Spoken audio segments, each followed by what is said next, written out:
If you've ever felt guilty for wanting time back while still growing your business, you're not alone. So many entrepreneurs think if I stop working 24/7, everything will fall apart. But here's the truth. Hustling harder isn't a growth strategy. It's a warning sign that your business is relying too much on you. And today I'm going to show you what's really keeping you stuck and the shift that finally sets you free. This is the shift that helped me stop imploding and finally grow with clarity, focus, and freedom.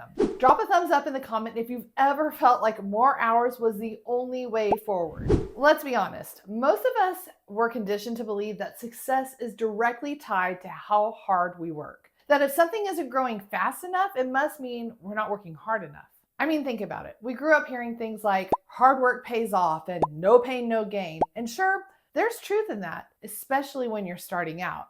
But somewhere along the way, that mindset stops serving you. Because when you're running a business with a team, with clients, with systems that need to scale, more hours doesn't equal more growth. It equals exhaustion. Here's what I see all the time with my clients. They're running at full speed, answering every email, jumping into every meeting, solving every problem. And they're convinced that if they slow down, everything will fall apart. They're working nights, they're working weekends, they're canceling plans because the business needs them. And what actually happens? Burnout, bottlenecks, and a business that can't scale beyond what you can personally handle. Here's the truth most business owners miss. Growth doesn't come from more effort, it comes from more leverage. When you're solving every problem, making every decision, touching every task, you're not building a business. You're building yourself a job, one that pays inconsistently and steals your life. You're not scaling, you're spinning. Let me know in the comments if you've ever caught yourself thinking, it's just easier if I do it myself. I know I've been there. Let me tell you what this looked like for me. I remember the day my employee gave notice. I was already running on fumes, calendar packed, client deliverables stacking up, team questions coming at me from every direction. And then suddenly I had to absorb an entire person's workload on top of it all. I sat at my desk that afternoon staring at my to-do list, and I felt the tightness in my chest, like the walls were closing in. Because the math, well, it just didn't add up. There literally weren't enough hours in the day. And I remember thinking, if I try to do all of this, I'm not going to just burn out, I'm going to break. The stakes were high, clients trusted me, my team was looking to me for answers, and I felt this crushing weight of what if I let everyone down? So I had a choice to make.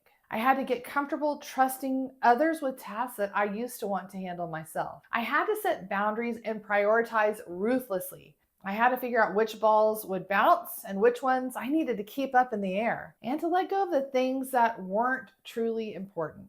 And let me tell you, this was terrifying because when you're used to being the one who handles everything, well, letting go, it feels like you're dropping the ball on purpose, like you're failing. But here's what I learned. Some balls are made of rubber and they bounce, and some are made of glass, and those are the ones that you want to protect. And every time I was tempted to step back in and take over because it felt faster, safer, easier, I'd stop myself. And I'd ask, okay, who else can do this? And how can I set them up for success?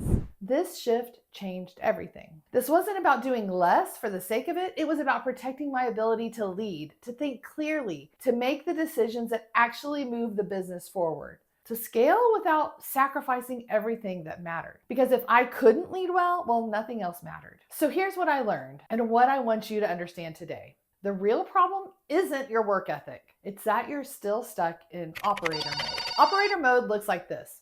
You're answering every message within minutes because you don't want to leave people hanging. You're the one troubleshooting client issues because you know the details better than anyone else. You're reviewing every deliverable before it goes out because you want to make sure it's right. You're solving every problem because honestly, it's faster if you just do it yourself. Does this sound familiar? Here's the thing. Every time you do that, you're reinforcing the belief that the business can't run without you. And that's the real block. Because when everything depends on you, your business can only grow as fast as you can work. And you can only work so many hours in a day. The belief underneath this is, if I step back, things will fall apart.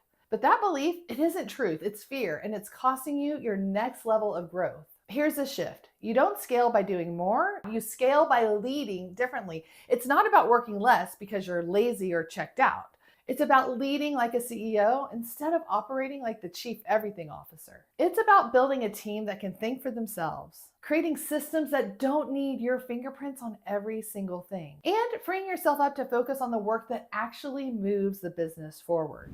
What's one task that you're still holding on to because only you can do it? Let me know in the comments.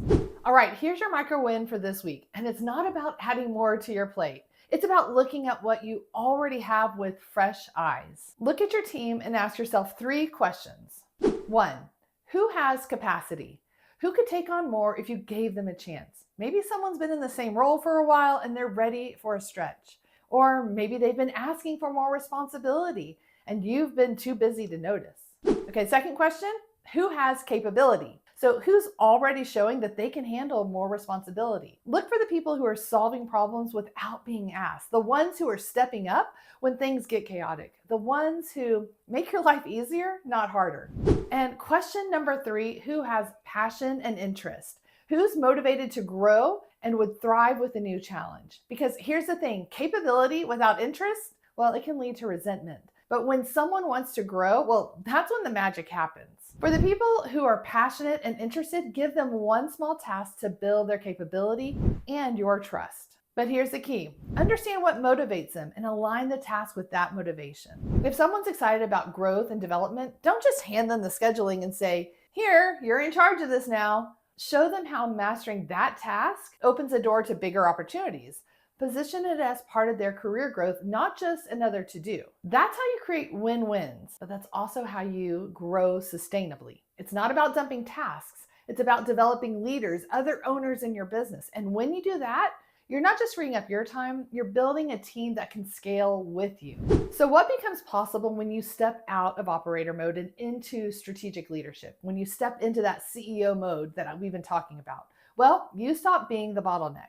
Your team starts taking ownership, not because you're micromanaging them, but because you've empowered them to lead. And you? Well, you reclaim time and energy for the work that actually moves the needle and for the life you're building this business to support. You get more results with less grind, more growth with less sacrifice. And finally, you get to focus on strategy, vision, the big picture work that only you can do. And you finally feel like the CEO and not the chief everything officer. This is what I mean when I say more results and less sacrifice. It's not about cutting corners or phoning it in. It's about leading smarter so that your business works for you and not because of you. Here's what I want you to believe by the end of this video. You don't have to choose between growth and freedom. Did you hear me? I said you don't have to choose between growth and freedom, but you do have to lead in a new way. And that starts with getting out of the weeds and into your strategic role, into CEO mode. So if you're ready to stop hustling harder and start leading smarter, here's your move. Revisit your team this week. Find one task to delegate and make it a win for both of you. Comment the word leverage if you're ready to step out of grind mode and into CEO mode. And if you're ready to go deeper, grab my Fast Track Freedom 40 guide. It'll help you identify where you're wasting time and how to get it back this week. The link is in the description below. And hey, if this hit home, hit like and subscribe because we're just getting started. That's all for now. See you next time.